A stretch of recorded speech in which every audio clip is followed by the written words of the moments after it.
चौथाई भाग पुण्य तथा पाप प्राप्त होते हैं। पुण्य तथा पाप सभी अंगों में देखने से, सुनने से अथवा सोचने से भी दूसरे के पाप पुण्य का 100वां भाग प्राप्त होता है। किसी दूसरे की बुराई को सुनने से, उसे धिक्कारने से उसको पाप प्राप्त होता है तथा अपना पुण्य जाता है। पुण्य करने वाले मनुष्यों की जो कोई सेवा करता है, चाहे वह स्त्री हो या शिष्य, अन्य उन्हें सेवा के अनुकूल ही पुण्य मिलता है। भोजन करने के लिए एक पंक्ति में बैठे हुए लोगों को लांघ करके जो भोजन परोसता है वह पाप के 6वें भाग का भागी होता है।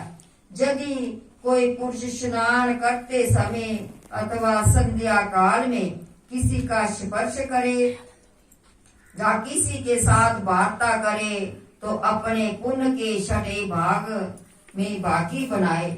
दूसरे के धन को धर्म के बहाने से लेने पर धन के देने वाले को फल मिलता है।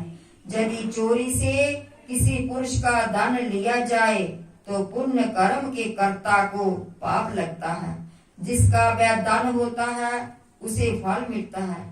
जो कोई पुरुष ऋण को चुकाए बिना मर जाता है तो मरने वाले के पुण्य को ऋण देने वाले अपने अपने दान की मात्रा के अनुसार पाते हैं। उपदेश तथा सहायता करने वाले का पुण्य पाप का 6वां भाग पाता है। राजा प्रजा के 6ठे अंश को प्राप्त करता है। गुरु शिष्य से 6वां भाग पाता है। पति अपनी पत्नी से 6वां भाग लेता है तथा पुत्र अपने पिता से 6वां भाग पाता है। धार्मिक कर्म करने वाली स्त्री स्वामी के मन के अनुसार पति का आधा पुण्य लेती है। पुत्र तथा वृत्ति छोड़कर किसी दूसरे के द्वारा दान कराने से होने वाले पुण्य के 6ठे भाग का अधिकारी होता है। इस प्रकार से बिना दिए भी पाप और पुण्य प्राप्त होते हैं। पुण्य बुद्धि को करने वाला, इसके विषय में एक इतिहास सुनिए। पहले जमाने में धनेश्वर नाम का एक ब्राह्मण जो कि उज्जैनी का निवासी था, ब्रह्म कर्म से भ्रष्ट, पापी तथा दुष्ट बुद्धि था। वह रस, कंबल, चमड़ा बेचता था और झूठ बोलता था। वैश्यगामी तथा मंदरा व जुए में अनंत मगन रहता था।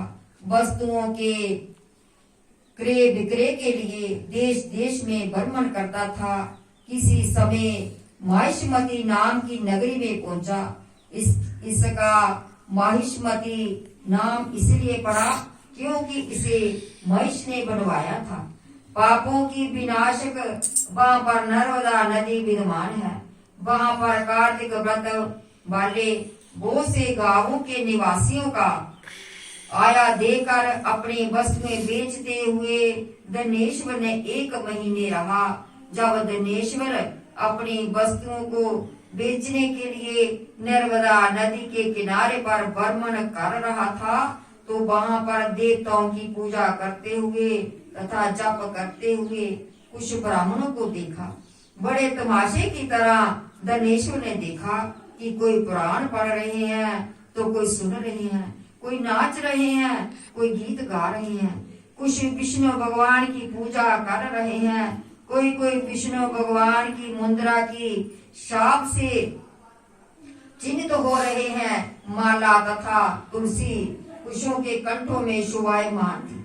वहां पर भ्रमण करते हुए, कुशों का दर्शन करते हुए, कुशों से स्पर्शित होते हुए तथा वार्ता करते हुए विष्णु भगवान का नाम धनेश्वर ने सुना। 1 महीने तक इसी प्रकार वह वहीं पर निवास करता रहा तथा उसने वहां पर कार्तिक मास की उद्यापन विधि को देखा और जागरण को देखा। ब्राह्मण गो का पूजन, दान दक्षिणा, भोजन तथा दीप दान पूर्णिमा की तिथि में उसने देखा। संध्या काल में दीपोत्सव की विधि भी देखी जो कि शिव जी के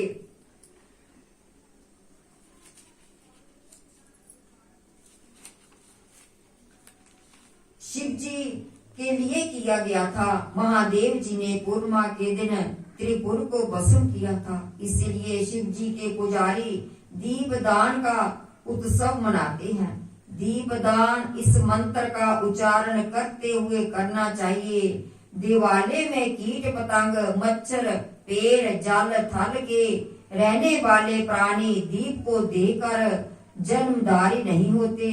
चंडाल भी ब्राह्मण होते हैं। विष्णु भगवान ने भी इसी पूर्णिमा के दिन शंकासुर से सताए हुए देवताओं को वरदान दिया था तथा मत्स्य अवतार का रूप धारण कर किया था। हवन जप जग सब से अच्छे फल प्राप्त होता है।